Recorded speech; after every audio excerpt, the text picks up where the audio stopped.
here doing a planet tour of a couple different planets in Jedi Fallen Order, and this is Bogano.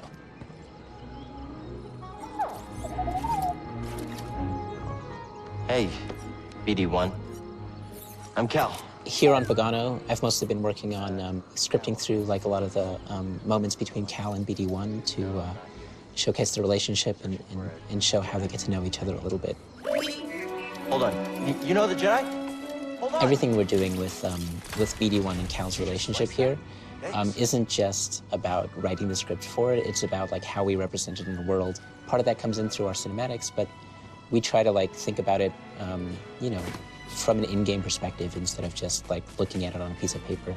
Gameplay first is like a Respawn sort of philosophy, and narrative designers especially, that's really important for us. So we have, you know, like scans and echoes as like ways of telling small stories that are tied into reward mechanisms and gameplay and exploration. And that's, you know, a way of trying to find a balance between how we're telling a story and what your gameplay experience is as well. Bogano's designed as like a measuring stick for the player. It's their first planet that they can retraverse. That's one of the challenges of Bogano, is once the player has unlocked all their abilities, they can double jump over everything and wall climb and zip line all over the place. And so I think it was important throughout our game to keep it close to design, but even more so in Bogano since there's so much double jumping to different islands. After each ability you get, you can kind of come back to Bogano and it unlocks a little different section of it depending on which abilities you've gotten on the other planets. You can always kind of come back and explore it with your new abilities in mind. So you're kind of teaching the player that it's not just main path in this game. There's different side areas to explore, to either use your force powers to kind of solve a little puzzle. Cordova's extremely dangerous workshop. Yeah. Well, he was a full-fledged Jedi. Live so, life like, on the edge. Yeah. So this is a moment that's kind of an important Metroidvania moment here, where we slam you right into essentially a gate. This is essentially a gate because you don't have the ability to cross it yet. You can tell that the main path goes that way. We lead you right there. That's your goal, the vault, and we frame it, you know, between these rocks here. But the player has no way to cross this gap yet. So now the player just needs to kind of explore the level to figure out how to cross that, bridge that gap.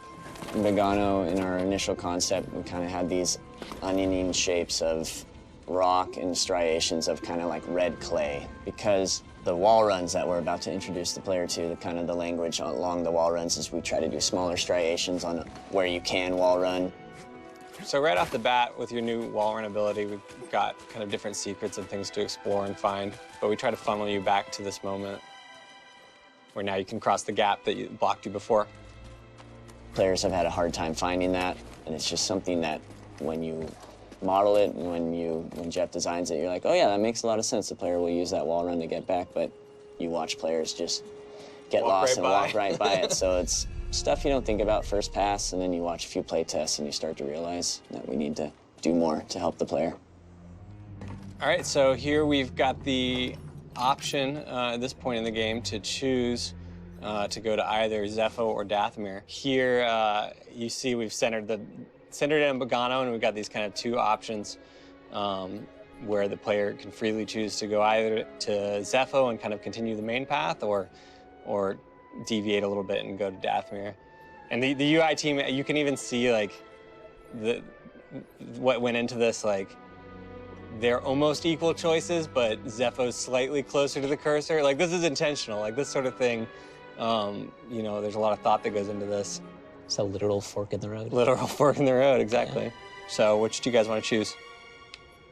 Let's go to Dathomir. I agree. Okay, let's go to Dathomir. We're doing a planet tour of Dathomir today. Gonna look at the art, game design, and the narrative all together. Dathomir's a special place because it is one of the planets that pre-existed, so we had a really kind of fun relationship with Lucasfilm for this one, because there was like a lot of back and forth and a lot of cool ideas kind of thrown around. We have 3 tombs throughout the game. The tomb that you find here is the tomb of Kujet, who really kind of consolidated power, became just tyrannical, murdered those that they disagreed with. And so it's a really kind of dark time for the Zepho in general. And you see that kind of theme play out here in the fact that the art for the Zepho even starts to look a little bit more imperial here almost.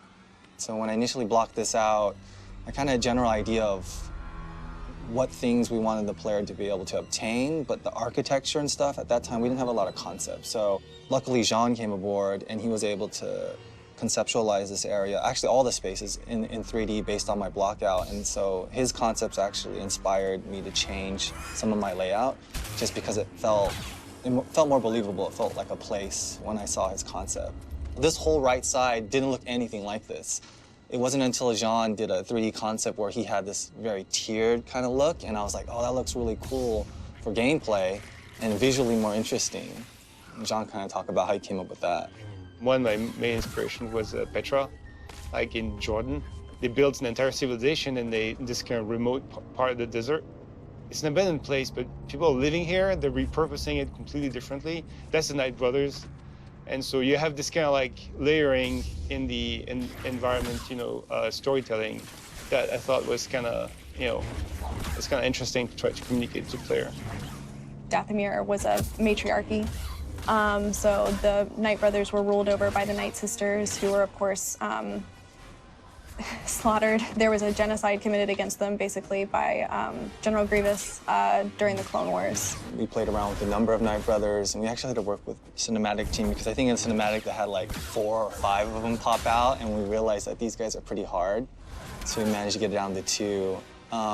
These guys are really agile, they roll around, and they're pretty quick, so we wanted to make this space feel good for them for the first fight, at least. In some of the other areas in Dathomir, it gets a little bit more narrow, but definitely in this first encounter with them, you have a lot of room to kind of move around and fight with them, and so that was the intent. John, you even made like some paintings or hieroglyphs of the bat, right? Yeah. I made like, there's a whole Knight Brother mural language of like their relationship with the spiders and the bat and the Zephonians. That's pretty slick. What's that one, John? It looks like. That actually there's a whole language. Christmas trees. I actually developed like a whole language of like what those signs mean. Okay.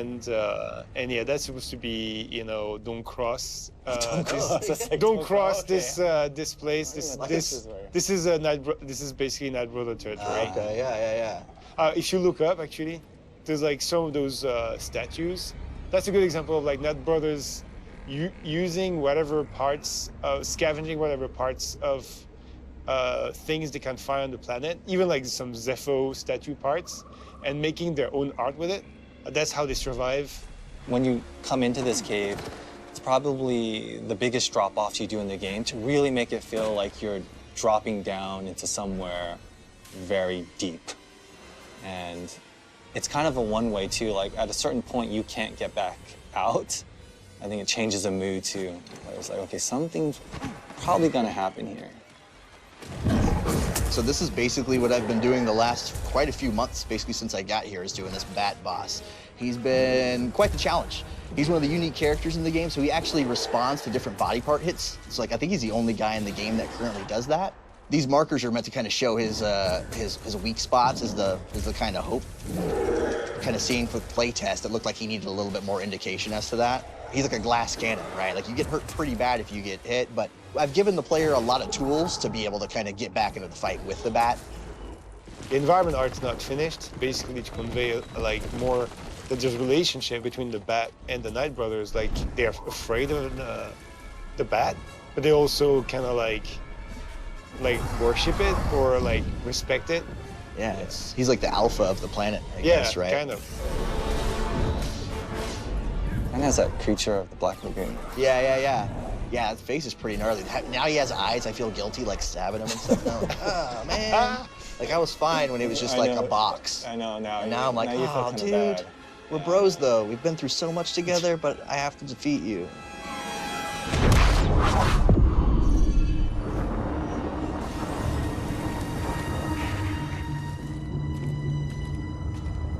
So we're finishing up production on the game right now. We're going to be playing through some of Zepho today. I'm one of the level designers that's been working on this level. We're not too far out from locking the game so that basically all hands are off except bug fixing. So all the last design work and especially all the last art is getting in right now. Oh yeah. What are these? I think they're called skunkuses. I love these things. They're called poppers, at least internally. Mm-hmm. And they're just little guys that if you walk into them, oh my God, I'm gonna have to be very careful.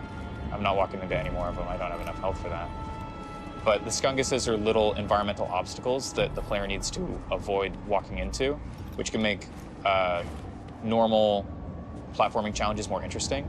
For example, right here, just having to walk around and jump through an area that otherwise would be pretty simple for the player to navigate, but requires them to use a little more thought to make sure that they don't actually get damaged.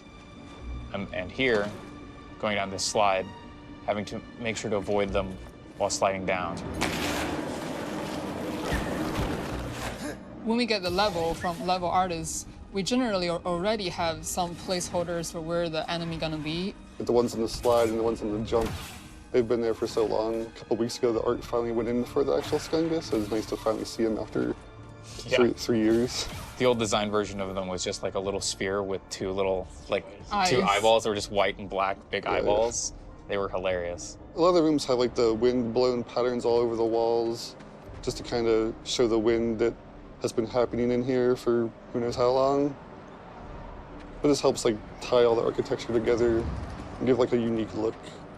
Shows like it's a really small area with not a very long gameplay, but for game development, it's actually take years and many revisions to get to here. I think we probably have to tune down the lighting a little bit more. And I think the floating illuminations will probably we also have have an asset for them. Oh yeah, probably. This is on my list. I'm gonna make it within a week. My specific work here more entails collectibles like scans and echoes. The echoes are a little bit more mysterious, so we're trying to make them have more of an emotional impact. Getting a strange feeling from this one. Ancient Zepho gathered here. I wonder why. So now we're kind of happening upon the other side of this mountain, and then we're kind of revealing this crashed Venator, which is a ship that you will have seen from the landing pad. And it's kind of one of those like gaming cliches that like if you can see it, you can actually go there. But in this case, you can get up close. If you're an exploring player, you can actually go in later. Well, it's one of my favorite parts of Zepho. Just this fight arena around it, the open space, the Martin design, I think is really, really cool. So we've got a small ecology system, and so you'll see as you kind of play through the game, you'll have like multi-faction fights. All these creatures have relationships to one another, so that Skaz is like a prey of this brute, but then you're the bigger threat, so he's going after you right now. Okay, so now Cal is heading towards Kashyyyk. He's kind of got this hint about this Wookiee named Tarful, and that's kind of the next breadcrumb on his journey. Today we're going to be looking at Kashyyyk. We're going to be looking at this second half of this level, seeing the jungle and the kind of beginnings of the origin tree and the Shadowlands, and it was exciting developing it and excited to show you guys. So this was actually a good opportunity for us to show this juxtaposition again of this kind of built Imperial environment with its refinery and the more natural landscape of Kashyyyk that they're just dicing up with all their cutters and exploiting for all its resources. Especially here, coming out onto the vista, really establishes that contrast. Seeing how kind of organic shapes come in contact with the straight and harsh architecture of the Imperial refinery. They're kind of struggling to push back against all this fauna, and they've disturbed the balance of this place. The origin tree is a unique foundation for Kashyyyk. You haven't seen it before, because you're used to seeing the more beach areas, all this stuff. This is kind of a different side of the planet where the origin trees, the reign supreme. Its roots stretch across the entire vista, and you feel its impact everywhere. So it's definitely a landmark. You know where to go to. Yeah, and I think especially selling this idea of this source kind of mother tree and all these roots extending into this jungle, showing how that's being severed. If you follow the root system, you'll see how it comes right into contact and is being destroyed by the Empire there. This is the entrance to the Shadowlands, so it's a little bit intimidating, but I mean, you're a Jedi, so nothing really stands in your way. Right. This is the first area that you go through. It's like the interior of one of the routes. Yeah, it was definitely challenging trying to figure out, like, what does an inside of a tray look like?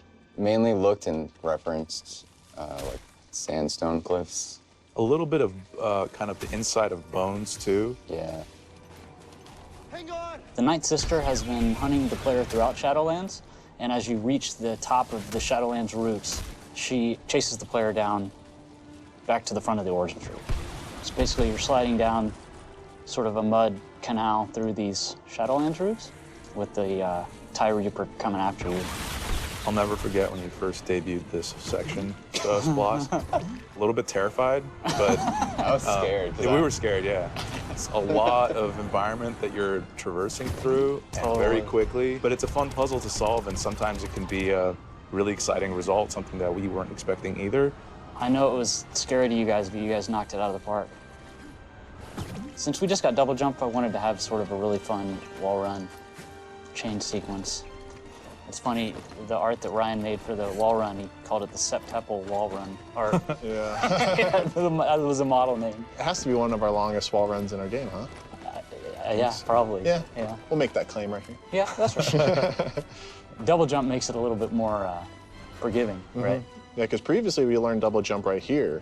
Right. And then we decided to bring it down sooner, so now you have the experience of double jumping all over this tree, which I thought was a really good idea. Great on Bloss's part.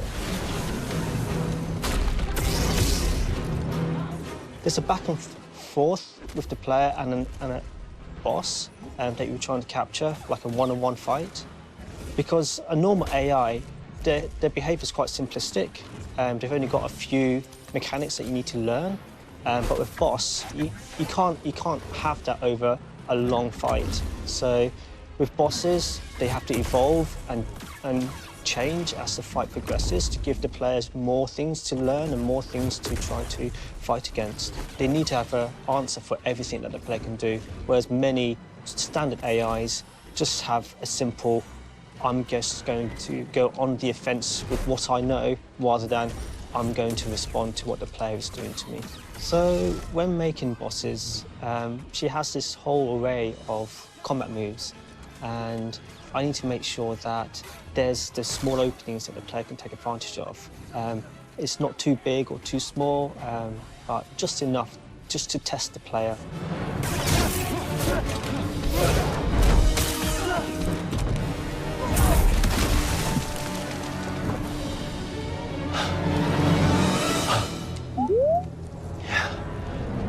Down an Inquisitor. This was the tour of Kashyyyk. There's more planets to explore, and I hope you continue our adventure in Star Wars Jedi Fallen Order.